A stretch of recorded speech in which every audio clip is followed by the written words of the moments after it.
What's going on, guys? This is Bug Phantom 81. Welcome back to my channel. I thought I'd do a change of scenery here, so hopefully you guys can appreciate that. So the topic of today's video is how many more stocks will I buy in 2018, and how many more stocks will I buy ever? So the first part of that question, in 2018, I will probably not buy any more stocks. So the short answer is 0 stocks, at least if I can help it. The second part of that question is how many more stocks will I buy ever? And the answer to that question is probably not going to be 0, because I can't predict the future, and I'm sure there's always going to be good buying opportunities. But the answer is not that many, if I can help it, at least. So on M1 Finance, I currently own about 50 core positions.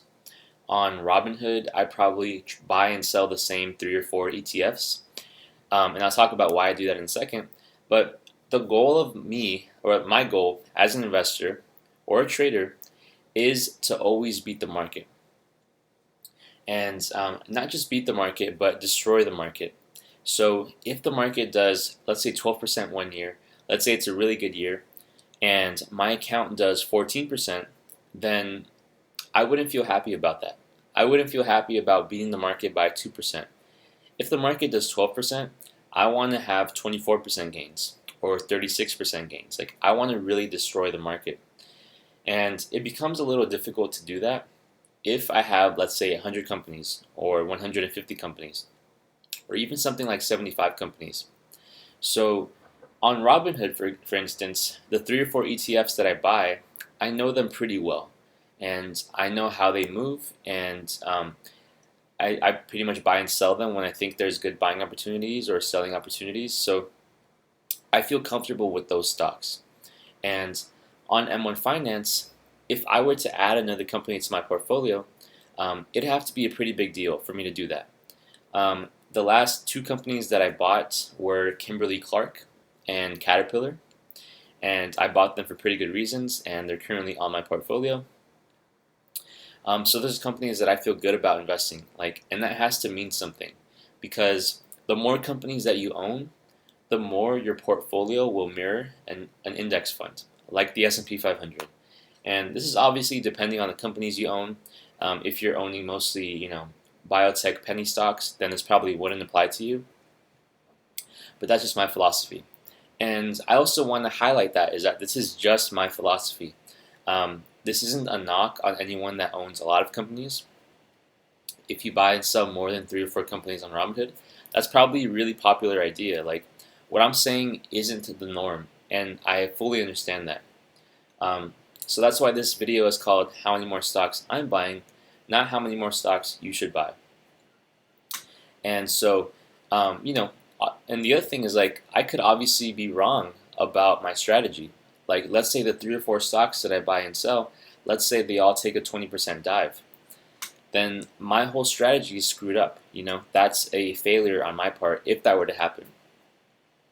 Thankfully, that hasn't happened yet. But yeah, like I said, I could be wrong, so I'm not saying that what you guys are doing is wrong.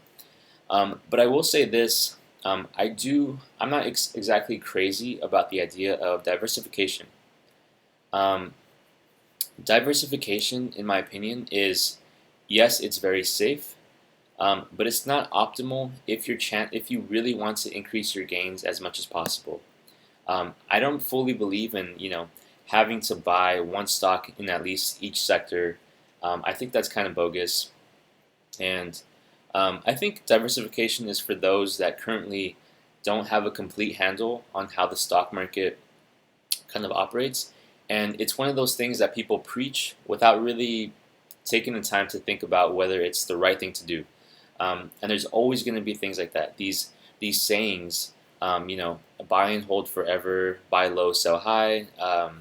Diversification is key to a good portfolio. A whole bunch of things, which, yes, they may be true most of the time. But people just recycle these things without putting that much thought into them. Actually, I can't think of that many more right now, but I know there's a lot of sayings out there in the investing community, which if you say, you know what, I don't really agree with that, then people are going to look at you like, well, Warren Buffett does it or something like that. Well, Warren Buffett is actually managing other people's money, so he has to play it safe. Um, but anyway, that's a completely different tangent. I'm just saying, don't feel scared to question things that a lot of people regurgitate without really understanding the extent of. So yeah, that's it for this video. My questions to you guys are: how many companies do you own? Number one. Second question is, how many companies is too much companies? Or too many, sorry, for all you grammar people. How many is too many? So with that, I want to say I hope you have a great day and I hope you have a great weekend and good luck trading.